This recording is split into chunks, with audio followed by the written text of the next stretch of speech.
What's up, guys? Welcome back to my channel, Eric Talks Money. I'm your host, as always, Eric Townsend. And I want to thank you guys for supporting my last video about ownership of a Tesla. I didn't expect that many views or that much support around that video, which is why I'm back again, giving you guys another video to talk about, should you buy a house? I have a lot of friends right now who are transitioning from that point of renting an apartment for the past 5 years, and they're tired of it, and they're asking me, is it a good time for me to buy a house? Where should I buy a house? Are there even real benefits over renting? If I'm at this point in life where I don't have a steady job. There's just a lot of questions, so I'm here to answer based on my experiences and caution you to not make a bad decision when buying a house. So first off, I just want to address that a lot of places on the internet or social media, you'll hear a lot of people ask, why are you still renting when ownership, you're just throwing away money when you rent, but when you buy a house, you can put all that money into a house and you're investing. While that can be true, it's not always true. And it's not always the best time for someone to buy a house. Whenever you purchase a house, there are a lot of associated costs that go with it. Even just starting at the purchase phase, there's usually a large down payment. 3% is not always large for everyone, but for some people, they struggle to save money. And if you can't do that, then buying a house is probably not best for you. Because if something happens and you don't have a job, you want to be able to sustain ownership of that house for at least 6 months without a job. And if your mortgage is $1,500 a month and you're bad at saving, then you'll potentially be screwed. A lot of people don't know that when you purchase a house, it's front loaded with interest.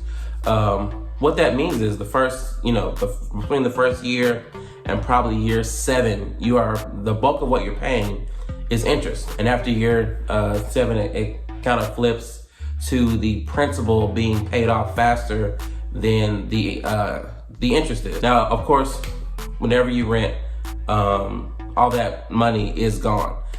You won't get any of that back. You might get back a deposit, but that is the reason why a lot of people think that renting is throwing away money. But I think renting is trading money for time and space, or just the time that it takes you to prepare to buy a house. And I don't think that's throwing away money. I think it's smart if you prepare the right way. So I wanted to talk to you about a few of the actual costs of buying a house. First, you have your closing costs, which are usually between 0.75% of the cost of the house up to 1%. So, just as an example, if your house costs $300,000, you should expect your closing costs to be between $2,250 all the way up to $3,000. And that's not including the down payment that you put down on the house. A lot of programs right now are 3.5%. FHA loans are the most popular because the lowest down payment to get into a house. But keep in mind, the lower the down payment you put down, the higher your payment and the more interest that you pay over 30 years. And then after you purchase the house, there's also a lot of costs that come with it. The largest costs you will incur are taxes. Taxes are a huge expense, huge part of your payment. I think in terms of mine, 1/3 of my payment is actually taxes. Another huge one is home insurance, which is, I would say 10% of my payment every month. And then you have to, keep up the house. If you have a yard, you have to make sure that it's cut. If you have a flower bed, you have to make sure it's maintained. A lot of people now are buying newer houses, but if you're buying an old house, you have to make sure, the property stays in good shape if you ever want to resell it. All of these things are stuff that you don't have to worry about when you rent. The property owner worries about all that stuff and you just live there. So it's a lot less stressful to rent, I guess, unless you have, people above or under you who disturb you or you don't like the area that you're in. But there's a lot of variables that go into both. So now let's talk about, from my perspective, when's a good time to purchase a house.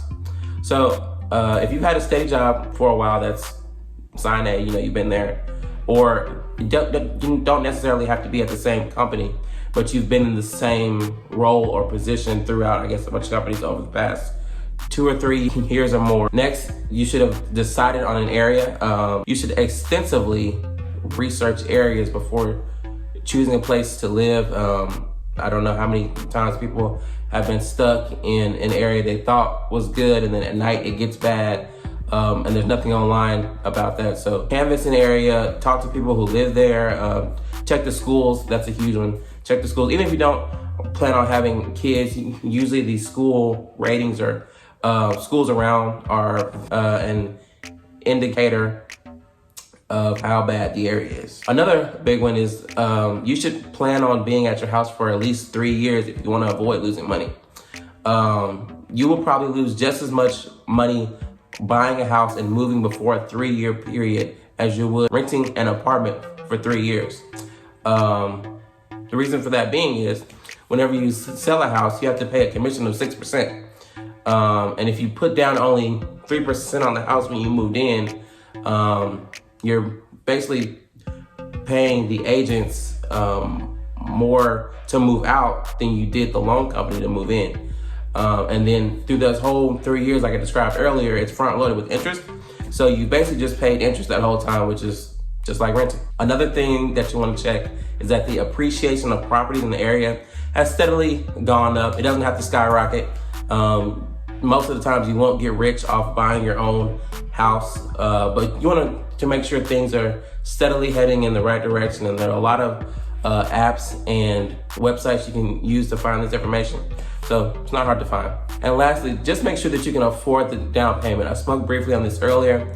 If you have to borrow a down payment for a house, you're probably not in the best financial position to buy a house. Saving is important. Having savings is important. But there are dire consequences for purchasing a house and then not being able to sustain it if something happens. So those are all the reasons you should buy a house. Here's all the reasons that you shouldn't. So if you just recently moved to an area and you know nothing about it, let's say you're from Dallas and you moved to Houston, you could end up in third ward because you had a friend who said he lived there and he loved it, but you don't actually know the area yourself. And I don't know anything about third ward. I don't know if that's a bad area or not. I just heard it was because I don't know anything about it. So that's a prime example of ending up in an area you know nothing about, and you shouldn't buy a house there if you don't understand the area. Next, if your job moves you around a lot, I feel like it's a headache to constantly purchase houses in new areas or new states. Let's say, if your job moves around once a year, every 18 months, it's easier for you just to rent, to have a lease. You don't have to worry about, using agents to sell, hoping your house sells, worrying about losing money on the sale. You don't have to worry about any of that. Like I described previously, if you're just buying a house for a year and then you're saying to yourself, oh, I'll buy this small house now, and then a year or two, I'll be able to afford the bigger house, which will fit my family or fit, a business that I run out of the house. Just wait. You will lose money attempting to do that. You'll waste time if you have a house in mind. Work towards getting that house you have in mind, and just don't waste time trying to get out of renting because you think that renting is losing your money. So I wanted to talk briefly about my experience buying a house. If nothing in this video has scared you away from buying a house and you meet all the qualifications to buy a house, great. Don't be scared. First, reach out to a realtor. If this is your first time buying a house, don't attempt to do it yourself. For a buyer, a realtor is free, and there's no point in you spinning your wheels trying to find a house yourself, and you don't know the right questions to ask, what the right things to look for are. The house might look good on paper, but a realtor might have more knowledge on why this is or isn't the best place for you and your family. But anyway, I was able to purchase my house without any hiccups. I used an agent to negotiate with the builder all the things I wanted in my new house. I was pre-approved for a loan about 6 months before the house was actually built. Throughout the process, the mortgage company just asked for, job verifications, that income tax statements, bank statements, all the things that they needed to make sure my package was complete. And by the time the house was finished being built, all we had to do was sign papers and move right in. I also did this as I just quit my job. I think we started to build 2 months after I quit my job and started a new one. So, if you haven't been at a certain, been with a certain company for, 2 years, don't fret. This is what the income tax statements are for, just to show that you've been employed steadily for a period of time, which is usually 2 years, and that should take care of it. So to wrap up this video, I want to do a quick pros and cons list of just renting versus buying. So when you rent, of course, all the money that you spend on rent is gone. That's understood. But you have a lot of flexibility as to where you live every 6 to 12 months.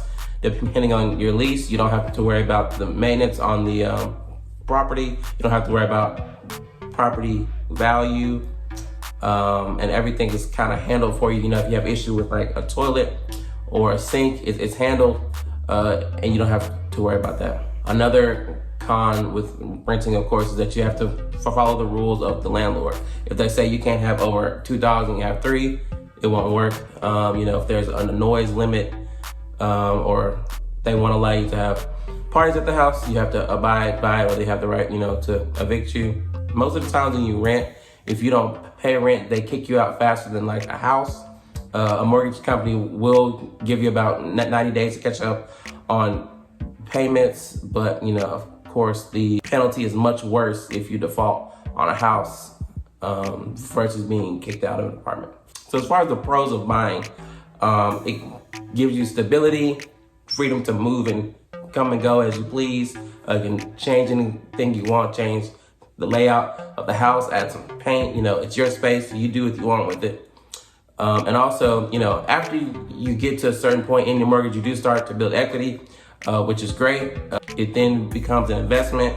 And if you sell 7, 10, 15 years down the road, all that money does come back to you and you can use it, as you please. And then on the flip side of that, it is harder to move around when you have a house. If you want to move, it takes longer to get things in order and a lot longer to sell the house. Your taxes do increase yearly just to keep up with the value of the property. Oh, another pro is that your property value will increase. So not only do you get equity in the house as you pay for it over time, the property value increases. So, at the end of a 30-year mortgage, not only should you have not all the money, but the amount of money you paid for the house, if you're appreciating correctly, you should also have, an extra percentage of equity in the house just from appreciation. And then the last con is just that the maintenance of the house is all on you. So, if anything breaks, you are the one responsible for having it fixed. So I'm done here, guys. If you didn't listen to anything I said, listen to this. Location of houses is everything.